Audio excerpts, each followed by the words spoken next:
Mr. President, Excellencies, ladies and gentlemen, I congratulate Switzerland and the new members of the Bureau on their election. I also appreciate the valuable work being done by High Commissioner Mr. Volker Turk and his office. The promotion and protection of all human rights in the framework of balanced and sustainable development for all remains a guiding light for our work. Mr. President, several speakers at this session have highlighted the challenges confronting us. Respect for human rights is essential in our search for solutions.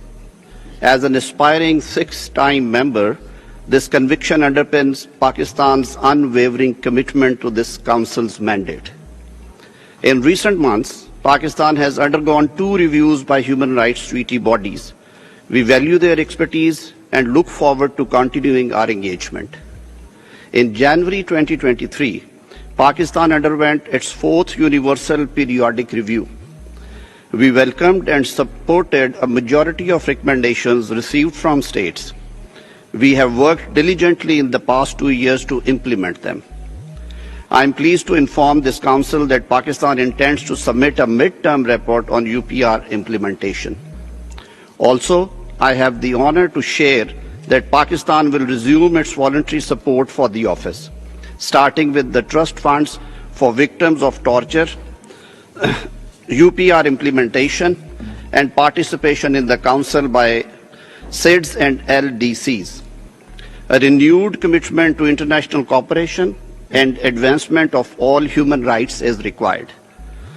Mr. President, Excellencies, Pakistan's abiding commitment to human rights is enshrined in our Constitution. In the past decade alone, more than 70 pieces of legislation have been enacted. We have also ratified 2 international labor conventions in the past few months. We have most recently, the 26th Amendment to our Constitution has recognized a clean, healthy, and sustainable environment a fundamental right. This reflects Pakistan's progressive strengthening of the legislative and institutional framework to promote and protect human rights as well as the environment. Our national human rights institutions have both independence and resources, which is reflected in the A status of National Commission for Human Rights for Pakistan. Independent bodies are continuing their critical work on the rights of women, children, and alleged enforced disappearances. To empower women across all sections of society, a cross-cutting approach emphasizing education, financial inclusion, social safety, and access to health care, water and sanitation has been adopted. We will continue to ensure the right of women and girls to access education while resolutely opposing misuse of incorrect interpretations of religion or culture.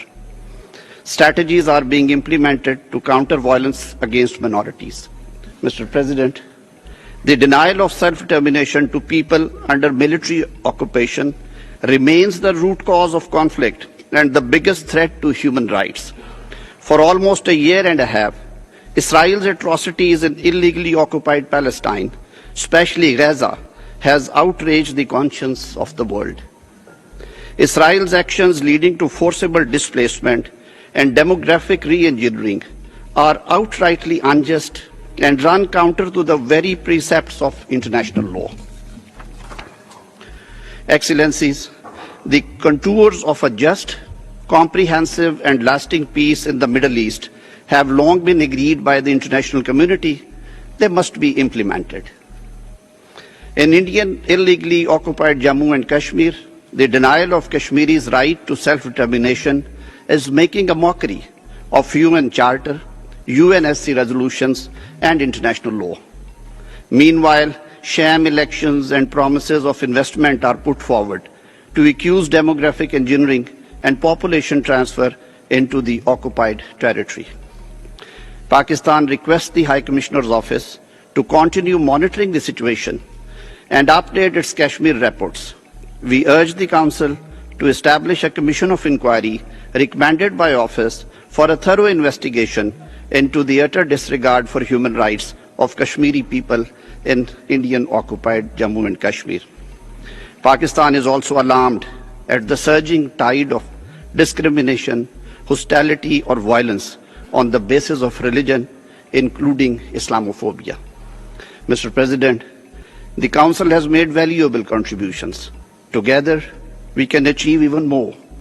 As the custodian of international human rights norms, this Council serves a vital purpose and can always count on Pakistan's firm support. Thank you so much.